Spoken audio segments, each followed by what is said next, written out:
আল্লামা সাঈদী সেই 16 শিখের ভিতরে ছিলেন। বিছানা ছিল না, খাট ছিল না, ফ্লোরের উপরে থাকতেন, একটা তোশকের উপরে।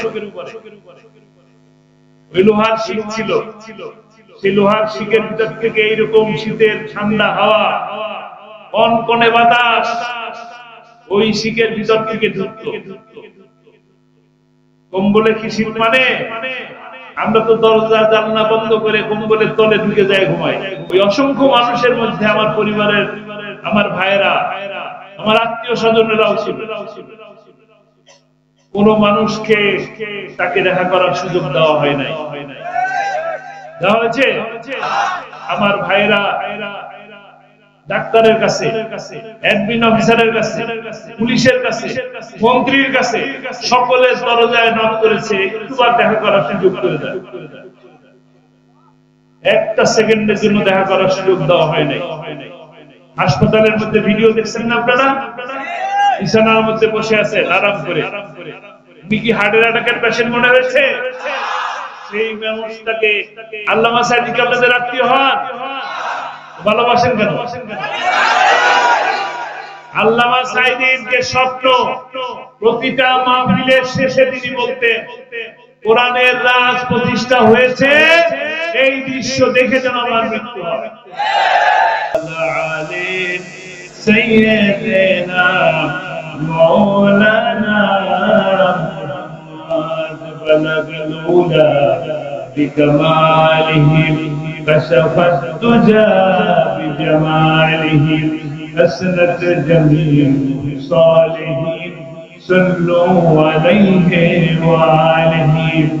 حضرت علماء کرام বাবরিঝার হাট মাহতাবউদ্দিন মডেল মাদ্রাসার উদ্যোগে 13তম ঐতিহাসিক 2 দিন ব্যাপী তাফসীরুল কোরআন মাহফিলের আজকে এই মহতি মাহফিল অনুষ্ঠানের সম্মানিত সভাপতি,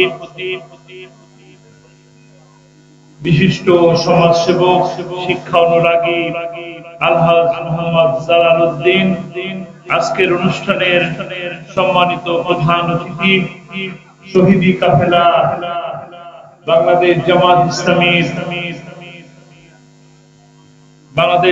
ইসলামীর নীলফামারী জেলার সংগ্রামী নায়েবে আমির, মজলুম জননেতা ডক্টর মোহাম্মদ খায়রুল আনাম,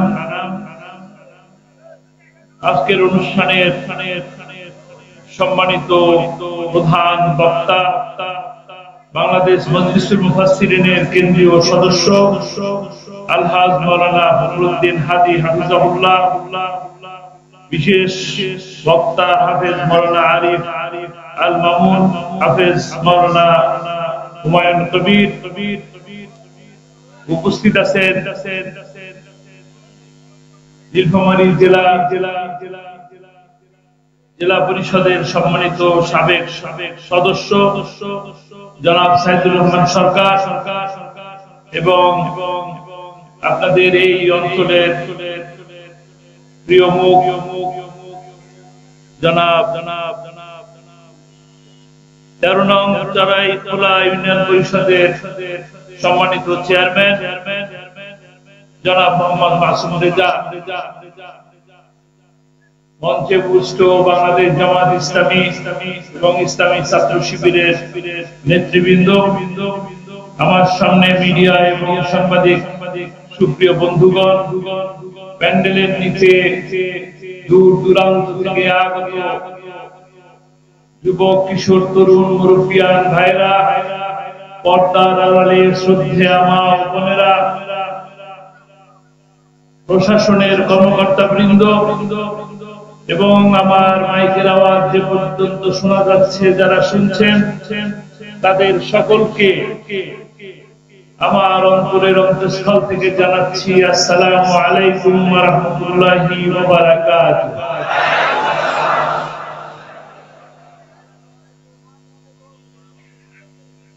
ওয়া আলাইকুম আসসালাম ওয়া রাহমাতুল্লাহ। সর্বপ্রথম মহান মনিবের দরবারে আমরা শুকরিয়া আদায় করি যে আল্লাহ রাব্বুল আলামিন আমাদেরকে এই নিশীথ রাতে, গভীর রাতে,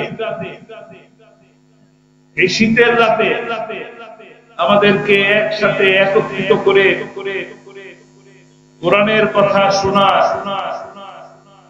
যে সুযোগ আল্লাহ তাআলা করে দিলেন, সেই মহান মুনিবের দরবারে বিনয় অবনত মস্তকে শুকরিয়া আদায় করি। আমরা সকলে সমস্বরে বলি আলহামদুলিল্লাহ, রব্বানা লাকাল হামদ হামদান কাসীরান তাইয়্যিবান মুবারাকান ফীহি। সেই সাথে একটি ধন্যবাদ দিতে চাই। ধন্যবাদ দেওয়া উচিত কিনা? দেব? কাকে?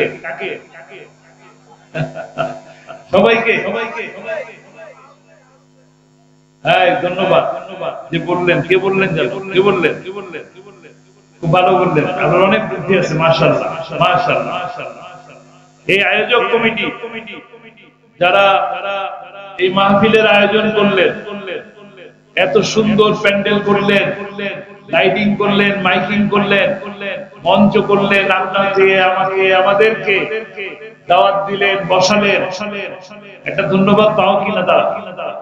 পাও না কিনা? ধন্যবাদ দেব।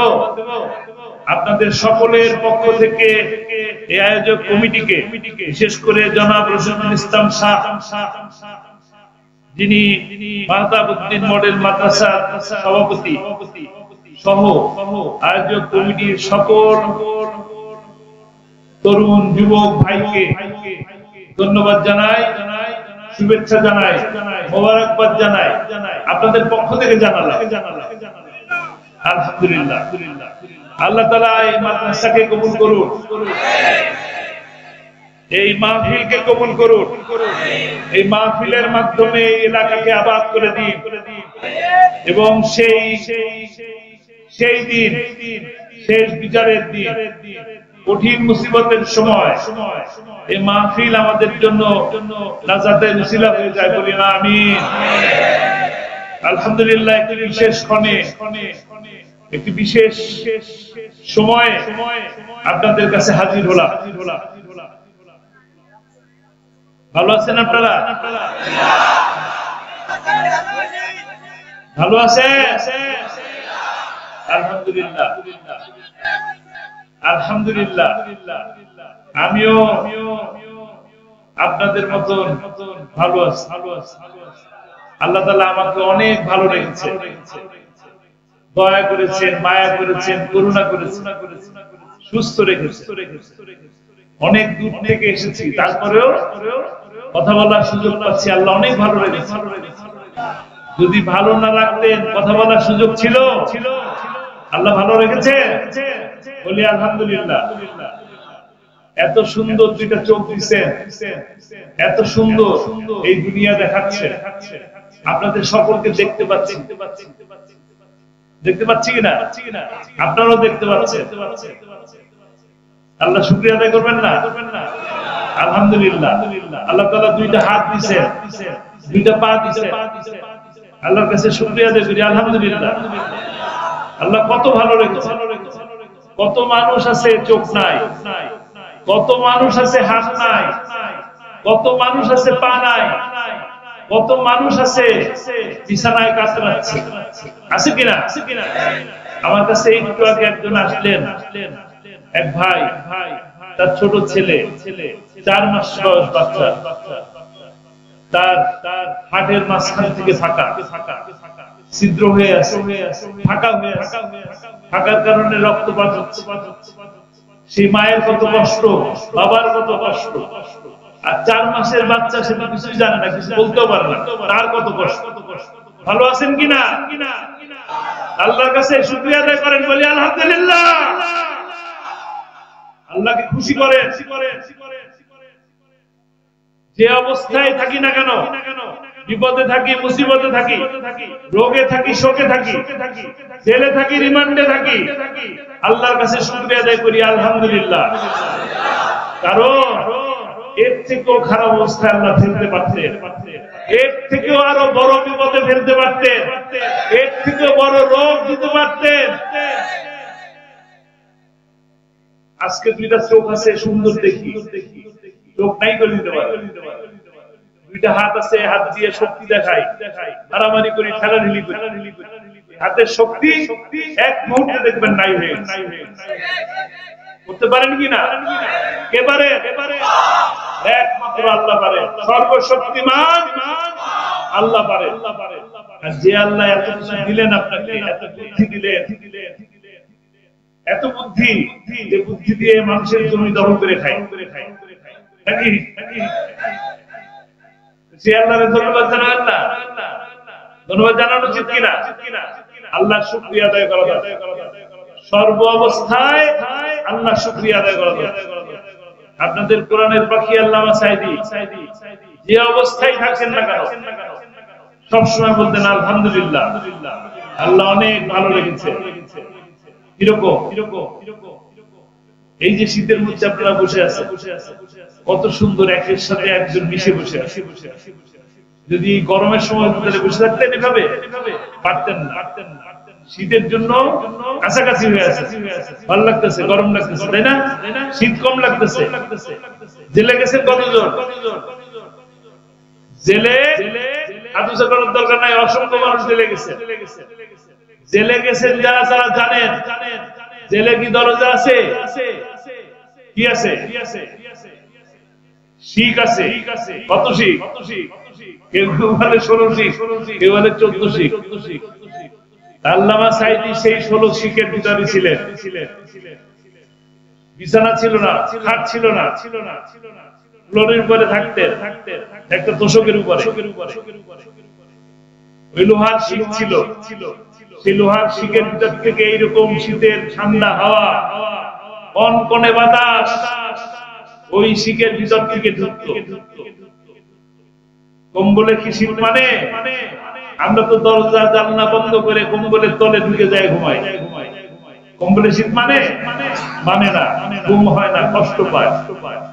কিন্তু সেই কষ্ট পাওয়ার পরেও পরের দিন যখন দেখা হতো, জিজ্ঞেস করতাম কেমন আছে, বলতো আলহামদুলিল্লাহ, আল্লাহ অনেক ভালো লেগেছে,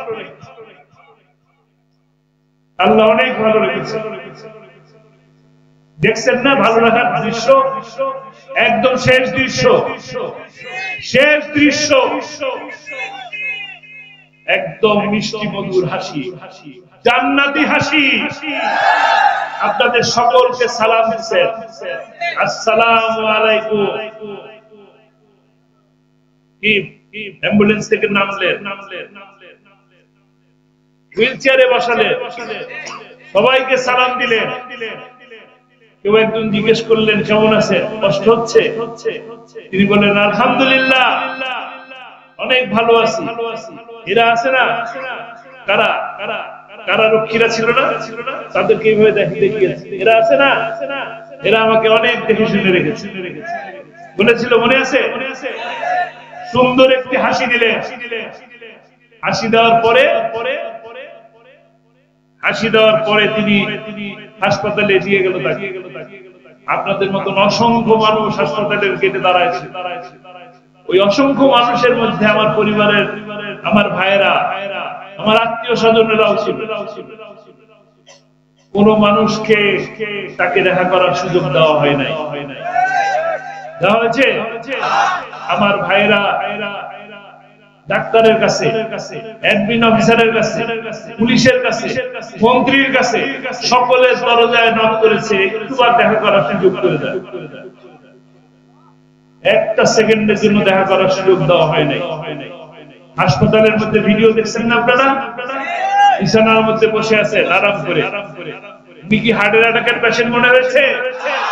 সেই মানুষটাকে সন্ধ্যার সময় জানানো হলো তিনি দুনিয়াতে আর নাই।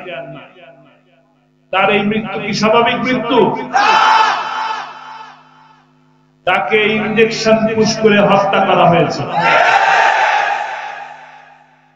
আমরা এই হত্যার বিচার চাই। বিচার চান? কারা কারা বিচার চান?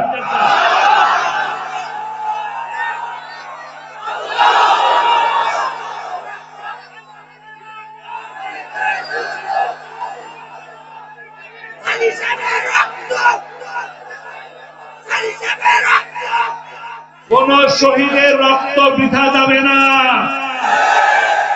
আবু সাঈদের রক্ত বৃথা যাবে না, মুক্তির রক্ত বৃথা যাবে না। আমরা সকল বৈষম্যকে দূর করব ইনশাআল্লাহ, এবং বৈষম্য দূর করে ন্যায় বিচার প্রতিষ্ঠা করব, একটি কল্যাণমুখী রাষ্ট্র প্রতিষ্ঠা করব ইনশাআল্লাহ। সময় আসবে, সেই দিকেই আমরা এগিয়ে যাচ্ছি ইনশাআল্লাহ। আপনারা বিচার চান, আপনারা সকলে হাত ধরবেন। আমি দেখলাম বিচার চাই, সকলে বিচার চাই। আমি দেখলাম বিচার কেমনে করব, সেই প্রশ্ন করলাম যে বিচার চাই, বিচার কেমনে করব? আপনারা আল্লামা সাঈদীকে ভালোবাসেন কয়জন? আল্লাহু আকবার, আল্লাহু আকবার। আল্লামা সাঈদীকে আপনাদের আত্মীয় হন, ভালোবাসেন কেন? আল্লামা সাঈদীর যে স্বপ্ন, প্রতিটা মাহফিলের শেষে তিনি বলতেন, কোরআনের রাজ প্রতিষ্ঠা হয়েছে, এই দৃশ্য দেখে যেন আমার মৃত্যু হয়। তিনি চলে গেছেন, তিনি চলে গেছেন কোরআনের পাখি, কোরআনের পাখি হয়ে উড়ে উড়ে চলে গেছেন। আমরা দোয়া করি আল্লাহ তাআলা তাকে জান্নাতে সবুজ পাখি হিসেবে কবুল করে নিন, তার কবরের সাথে জান্নাতের সুড়ঙ্গ তৈরি করে দিন, তার কবরকে জান্নাতের নূর দিয়ে সাজিয়ে দিন, তার তিনি শুয়ে আছেন জান্নাতি পোশাকে ঘুম পড়িয়ে দিন। আল্লাহ তাআলা আবার যেদিন হাসরের দিন, বিচারের দিন যেদিন উঠাবেন, তখন আবার তাকে সেই শাহাদাতের মর্যাদায় শহীদি মানুষ হিসাবে দান করাবেন। সেই দিন আমরাও পাশে থাকবো ইনশাআল্লাহ। রাজি আছি কোনটা? কোরআনের রাজ প্রতিষ্ঠার জন্য নাকি শুধু জান্নাতে যাওয়া? জান্নাতে যাওয়া যাবে না, জান্নাতে যাওয়া যাবে না যদি আমরা কোরআনের রাজ প্রতিষ্ঠার জন্য একজন কর্মী না হতে পারি। কর্মী হতে রাজি আছি ইনশাআল্লাহ। আমরা সেই দিকে যাব, কোরআনের রাজ প্রতিষ্ঠার জন্য। আপনাদের প্রিয় কোরআনের পাখি টেকনাফ থেকে তেঁতুলিয়া, রূপসা থেকে পাথুরিয়া, সুন্দরবন থেকে বান্দরবান পর্যন্ত কোরআনের বাণী মানুষের কাছে পৌঁছে দিয়েছে। দিনের পর দিন, মাসের পর মাস, বছরের পর বছর, 53টি বছর কোরআনের দাওয়াত দিয়েছে। কোরআনের দাওয়াত দিয়ে কোরআনের কথা মানুষের কাছে পৌঁছে দেওয়ার কারণে তার হাতের পরে হাত রেখে হাজারো মুসলিম আপনার আমার প্রিয় ধর্ম ইসলামকে কবুল করেছে। অসংখ্য মানুষ, লাখো লাখো মানুষ, পথহারা মানুষ পথের দিশা পেয়েছে। যে মানুষটির মুখে দাড়ি ছিল না, তার বক্তব্য শুনে দাড়ি রেখেছে। যে মানুষটা নামাজ পড়তেন না, তার কথা শুনে নামাজ পড়া করেছে। যে মানুষটা বাবা মার সাথে সৎ আচরণ করতেন না, তিনিও বাবা মার সাথে ভালো আচরণ করা শুরু করেছে। হয়েছে কিনা? সত্য কিনা? মিথ্যা বললাম? গল্প বললাম? সত্য বললাম। শুধু কোরআনের দাওয়াত দেওয়ার জন্যই তার উপরে বিপদ হয়েছে। তিনি যদি কোরআনের দাওয়াতের পরিবর্তে ফিরালি করতেন পারতেন কিনা?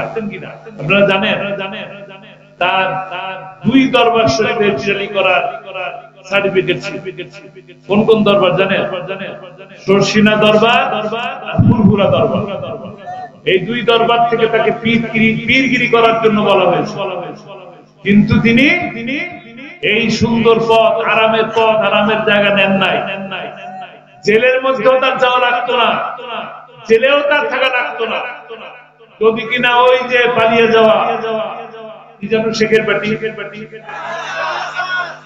বেটি বলে পালায় না। শেখের বেটি কি পালায়? তাহলে কি শেখের বেটি সে?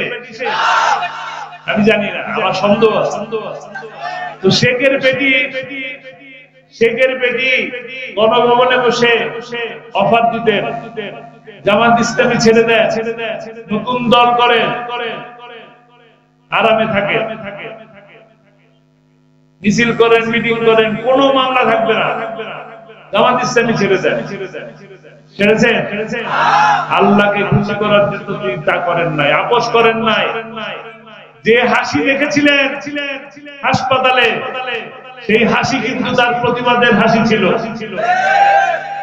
তার হাসিতে তিনি বুঝিয়ে গেছেন 13 বছর নয়, 26 বছর 30 বছর চলে রাখলে সাইদির মাথাকে নত করা যাবে না।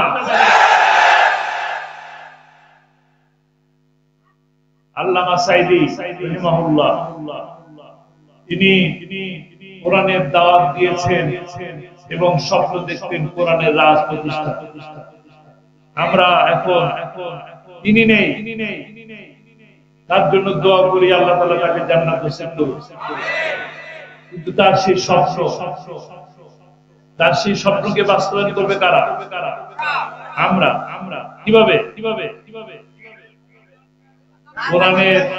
কোরআনের রাজ প্রতিষ্ঠার কোরআনের রাজ প্রতিষ্ঠার জন্য আমাদেরকে কোরআনের দাওয়াত মানুষের ঘরে ঘরে পৌঁছে দিতে হবে। একটা সময় তিনি বলেছিলেন প্রতিটা ঘরে ঘরে জামাত ইসলামীর নাম উচ্চারিত হবে। হয়েছে কিনা? আমরা 5 জনে মিলে কথা বললে বলতো ষড়যন্ত্র করছে, নাশকতার পরিকল্পনা করছে, চক্রান্ত করছে, সরকার উৎখাতের পরিকল্পনা করছে, ধরে নিয়ে মামলা, কি আমরা কি জঙ্গি, ডান্ডাবেরি করাতো না? শেষ পেশ তো বুঝে গেল যে আর পারবে না, আর থাকতে পারতেছে না। তখন কি করলো? নিষিদ্ধ ঘোষণা করল। এখন নিষিদ্ধ হয়ে গেছে কারা? নিষিদ্ধ হয়ে গেছে।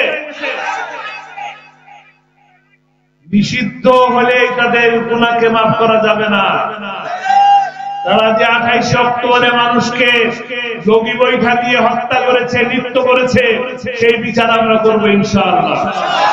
আলেম ওলামাদেরকে শাপলা চত্বরে 5ই মেতে রাতের আধারে লাইট অফ করে দিয়ে পাখির মতন গুলি করে হত্যা করেছে, বিচার করবো আমরা ইনশাআল্লাহ। আমাদের গৌরব সেনাবাহিনীর 57 জন অফিসারকে হত্যা করেছে, আমরা এটারও বিচার করবো ইনশাআল্লাহ।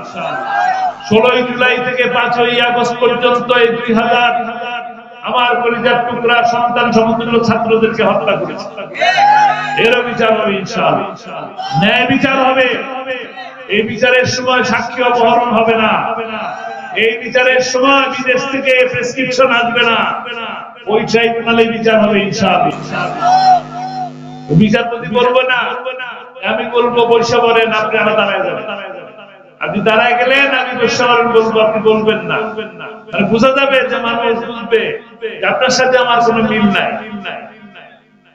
কত চক্রান্ত চিন্তা করে, এই চক্রান্ত করে একের পর এক আলেমকে ফাঁসির রায় দিয়েছে, দিছে কিনা? তারা কি যুদ্ধ করে দিয়েছিল? তারা কেউ কি রাজাকার ছিল? তারা যদি রাজাকার থাকবে, লুটেরা থাকবে, তারা যদি দুর্নীতির সাথেই থাকবে, তাহলে তাদের বাড়ি কি টিনের বাড়ি থাকতো? যারা নির্বাচনের আগে বলে বাংলাদেশকে মালয়েশিয়া বানাবে, সিঙ্গাপুর বানাবে, তারাই তো কানাডায় বেগমপাড়া বানায় নাকি? আলেমরা বানায়?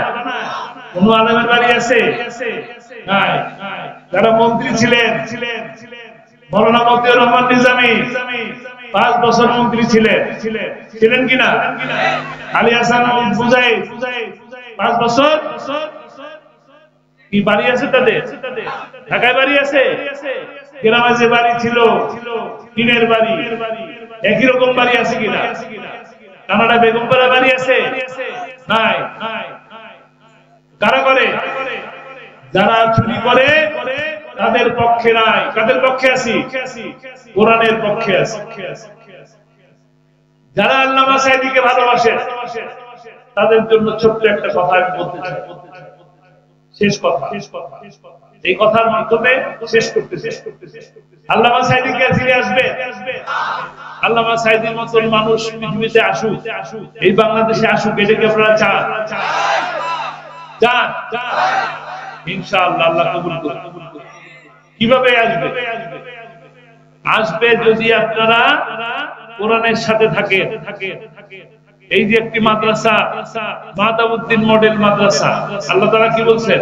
ইকরা বিসমি রাব্বিকাল্লাযী খালাক। পড়া, পড়ো, পড়ো কিসের নামে? তোমার প্রতিপালক আল্লাহর নামে পড়ো। পড়া আমি যদি না পড়ি তাহলে কি আপনাদেরকে কোরআনের পাখি